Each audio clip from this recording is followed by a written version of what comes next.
Oui, alors, et puis au passage, je fais un petit mea culpa parce qu'en révisant un peu mes fiches, je me suis rendu compte, j'ai l'impression que j'ai jamais fait de coup de projecteur sur un illustrateur, alors que j'adore l'art du dessin.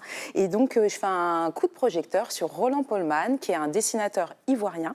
Il a une double actualité en ce moment. Il vient de sortir un magazine numérique qui s'appelle Le Neuf, sur lequel, en fait, il croque l'actualité à la fois en BD et en caricature. Là, je vous ai partagé une image d'un des numéros qui vient de sortir. Alors, l'actualité, parfois, peut être un peu sombre, mais le dessin justement permet d'aborder tous les thèmes. Et puis Roland Polman, c'est aussi l'illustrateur de ce petit livre qui, à mon avis, va intéresser plus d'un des fans du rappeur ivoirien Suspect 95.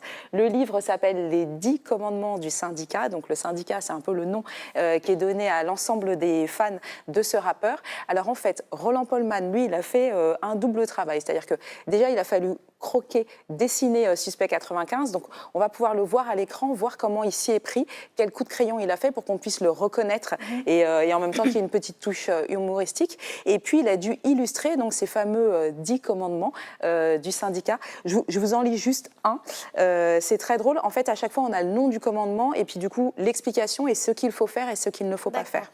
Donc, je vous lis un qui m'a plutôt interpellée. Le bon syndicaliste, c'est le verbe, pas le blé.